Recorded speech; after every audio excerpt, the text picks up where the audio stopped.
dili naman niya welcome greetings, kundi welcome message first to everyone.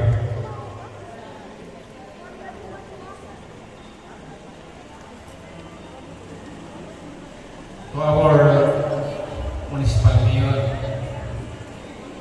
Honorable Simplicia Philip Blanca, the municipal council headed by Honorable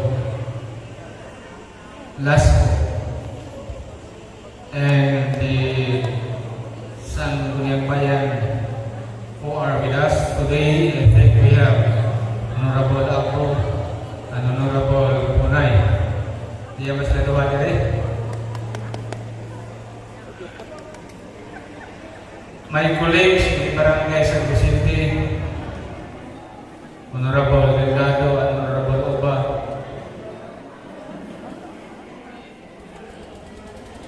national and local official, our secondary school principal to Mamutya,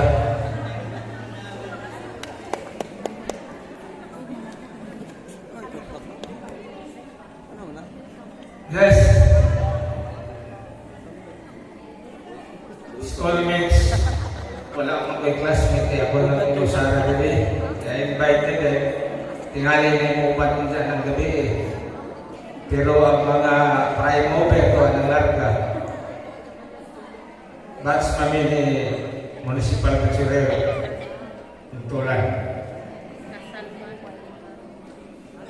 Alumnus, an alumni, mayong buntag sa tanan.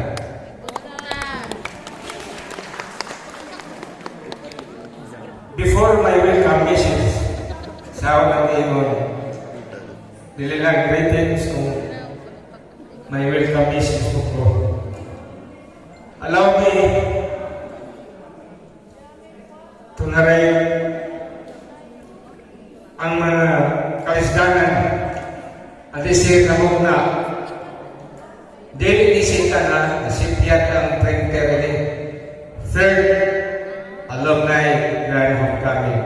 The first one was during the time of Ma'am Rosalita Bimoy, and the second time during the time of Eustaquio Victoran as president. So this is the third time in which the gap is almost more than 20 years. So those who will be elected, we are going to shorten the time. I think it's better to make it 2 or 3. Because of the favor of the graduates, they want to have an alumni homecoming. That's why we created an interim. And of course, you know what is interim? That is a bridge preparatory to realize the program. First schedule is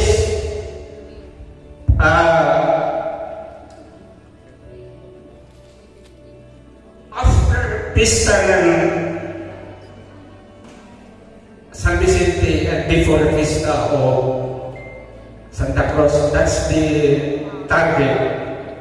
But it was rescheduled again, and the last set of schedule mo na 14, 15. Actually, tulong kag-adlaw ang target, pero ako na lang mag-isorte, kaya nagkakabantang mga aplikasyon sa kinabuhi. So instead of 3, duha na lamang 14 o 15. So mga din nakita mo, kaya kung i-postpone pa, expected na wala na lang.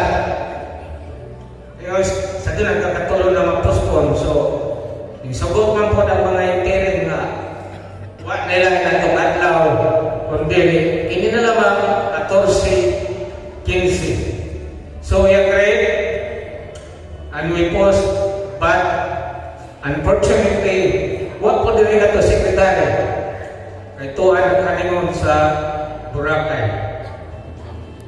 So, kung doon ay may mga loopholes, kung doon ay mga kakaulangon, we look forward positively.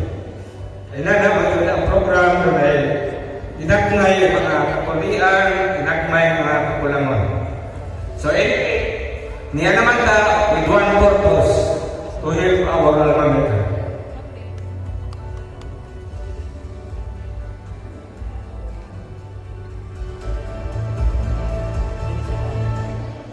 Let me read my blessings.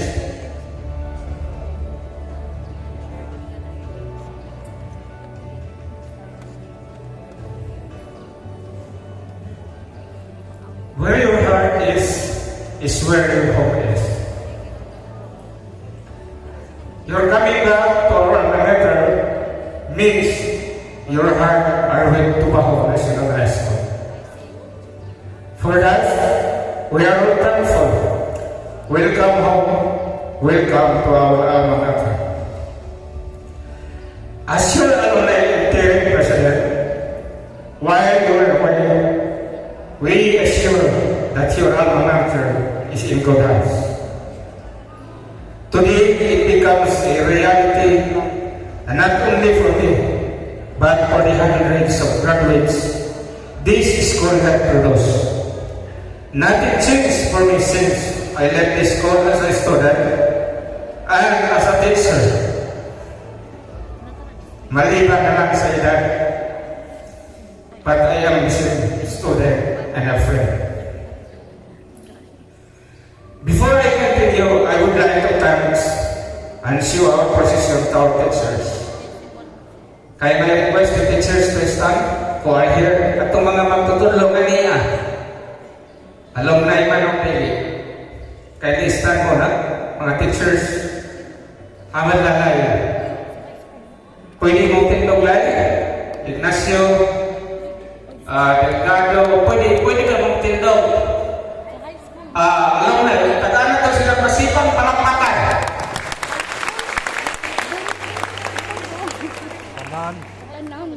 Kanan lagi, hindug mo. Thank you, teachers. Hindug mo. Lalong-lalo na sa mga gurong pumanaw na alam nila. Alam natin na dito po sila ngayon, maliban, nagmamasid, nagaganap sa kanilang nakikita. Thank you, teachers, for the patience and understanding your student. Provided us with the tools of love, trust, patience, simplicity, and right values, so we can travel the road. There are lots of harms and bumps, but it taught us you to face it and we learn from it. Our journey becomes not just bearable, but pleasant because of your heart. Wala yung mga viral games. To my classmates, scholars, and students, thank you for being a friend. I'm glad friends like you after high school and entering as a teacher. For friendship becomes stronger with love.